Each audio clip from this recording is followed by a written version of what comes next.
Fala, meus arretados, tudo bem com vocês? Espero ser arretado em mais um vídeo do canal, depois de um tempo parado, para gravar esse vídeo dessa excelente vitória. Acabou já algumas horas, né? Um pouco mais de uma hora. São Paulo 3, Bahia 1, dentro do Morumbi. O São Paulo consegue uma grande vitória.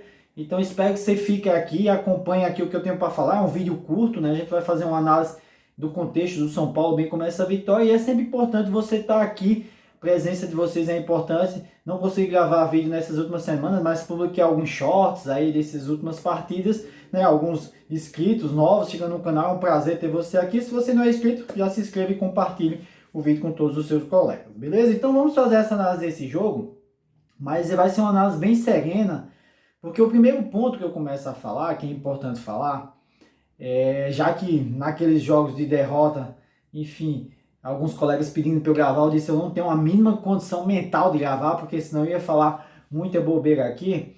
Mas é importante a gente fazer essa análise do São Paulo, porque principalmente do técnico Zubeldia, porque o Zubeldia, né, nessa passagem aqui de São Paulo, ele começa muito bem, e eu falei sempre nesse canal, acho que todo mundo, todo torcedor de São Paulo e os amigos aqui da mídia do YouTube, dessa mídia alternativa, falaram isso. Então ele começa muito bem, né, mantendo essa invencibilidade.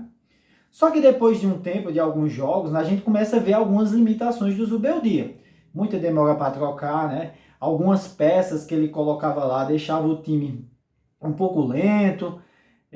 Mudanças ali, por exemplo, teve partida, principalmente depois dessa parada aí do Brasileirão que retornou, teve partidas em que ele mudou todo o meio do campo, desestruturando o São Paulo, descaracterizando o São Paulo, e veio com a derrota. E o São Paulo não vem jogando bem, a derrota foi uma consequência. É preciso a gente entender isso. Começa bem, depois o Zubeldia com os jogadores, por mais que mantenha essa invencibilidade, não venha jogando bem, né? E, enfim, combina com a derrota para o Cuiabá, a goleada histórica para o Vasco, humilhante, é verdade, é bom dizer isso. E nessa retomada, o São Paulo volta a jogar bem, né, com algumas mudanças ali do Zubeldia. Então, fazendo essa análise, é interessante pontuar isso. Essa é a primeira coisa que eu tinha para falar. E dessas mudanças, e aí é importante você entender isso, é importante você, torcedor São Paulo, ter esse senso crítico. E nós, fazedores de conteúdo aqui, ter essa noção. Porque não adianta, eu já falei milhões de vezes, não adianta ficar ouvindo esses jornalistazinhos, né, falando coisas que não são São Paulino. Você, São Paulino, você sabe do seu time, você acompanha o seu time, você tem essa paixão, você sabe fazer essa análise, por mais que a análise às vezes venha do coração. Mas eu estou falando isso porque uma das grandes mudanças que o Zubeldia fez para esses últimos jogos, que fez o São Paulo retomar esse bom futebol, foi a entrada do Ferreirinha. O Ferreirinha mostrou já na partida do Criciúma e nessa que não tem a mínima condição de não ser titular desse time. E por que eu estou falando isso? Porque esses jornalistas, quando o São Paulo perdeu por 4-1 do Vasco, esse jornalista aí, que eu não vou citar o nome, mas tem dois aí, o Joãozinho e o Luizinho, que falam muita bobeira. Os caras são formados, né, estudam para isso, trabalham, vivem 24 horas futebol. E falaram que o Ferreirinha só jogava em times que tinham espaço, né? Então, que talvez eles não mudassem o cenário no Vasco. E o Ferreirinha mostra hoje que esses caras não se entendem porcaria nenhuma de futebol. Porque o que ele fez hoje, deitou e rolou num time extremamente organizado como o Bahia, né, que leva poucos gols, que tem uma saída muito importante, que ele, né, que poderia utilizar, né, muito ali o lado dele, já que ele não tem como característica a recomposição, mas hoje o Ferreirinha mostra que esses especialistas em futebol estão totalmente equivocados, faz gol, dá passe, né, e cala a boca desses caras que não entendem nada de futebol. E por que o Ferreirinha é tão importante? É isso que eu queria trazer.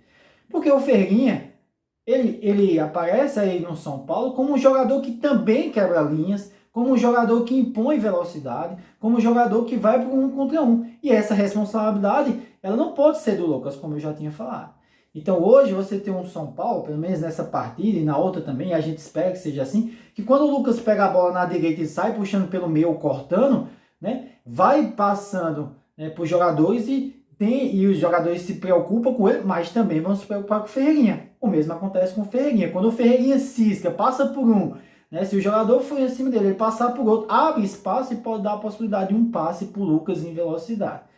E foi assim que o São Paulo né, conseguiu essa grande vitória com o Bahia, e nesse esquema e nessa situação o Luciano volta a jogar muito bem, porque não dá para o Luciano esperar muito do Luciano no time onde você tem o Alisson como primeiro volante, onde você tem o Nestor que pega a bola e quer cadenciar. Nada contra o Nestor, a gente já criticou muito, mas a gente sabe das qualidades dele, então não dá para fazer isso. Então o ponto principal dessa mudança do Zubeldia foi o Ferrinha, joga muito bem, faz os gols, o Luciano também se encaixa muito bem, faz gol também, mais outro gol do Luciano, que a gente critica muito, mas entrega muito para o São Paulo, isso é verdade, e a gente soma 3 pontos importantíssimos.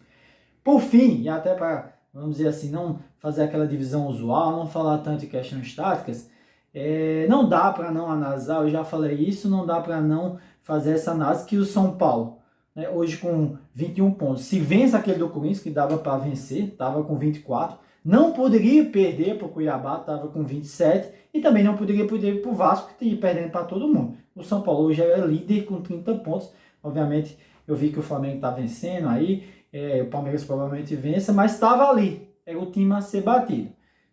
Infelizmente isso não aconteceu, os jogadores caíram, o Zubeldia também não entendeu que o Campeonato Brasileiro é bem interessante pontuar também que a diretoria fez uma reunião com o Zubeldia, porque se em uma competição só não dá para você mudar um meio de campo inteiro, né? Não dá para você ficar mexendo no ataque inteiro. Então o Zubeldia, que a gente viu, tem suas limitações, é preciso ponderar, por isso que eu digo, você, torcedor São Paulo, você tem que ter uma crítica, você tem que entender, né?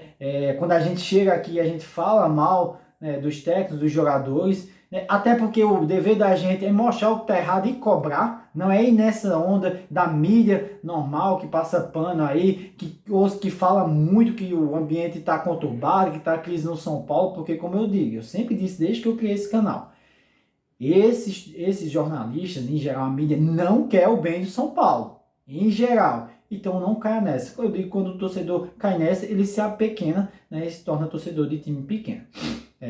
Enfim, e aí o São Paulo podia estar líder hoje do campeonato, mas a gente viu que não aconteceu por causa dessas coisas, né? Caiu de rendimento, as limitações do Zubeldia apareceu, e é olhar para frente. E olhar para frente é o São Paulo enfrentar o próximo jogo, que pega o Atlético Paranaense, já fazendo essa projeção, jogando fora. E se o São Paulo soma e faz os 3 pontos, chega ao 24, o São Paulo sim volta ao rumo, ao trilho de estar ali e brigar forte pelo campeonato. Essa é a minha opinião. Beleza? Então é isso que eu tinha para falar para vocês, né? Voltamos a vencer 2 vitórias em seguida, pés no chão, trabalhar, entrar com fogo no Atlético Paranaense, que a gente tem condição de se manter na ponta, porque o São Paulo é muito forte, como eu sempre falei. Beleza? Então é isso que eu tenho para falar para vocês. Uma excelente semana. Vamos tricolor, vamos para mais uma vitória, e que o São Paulo é muito forte.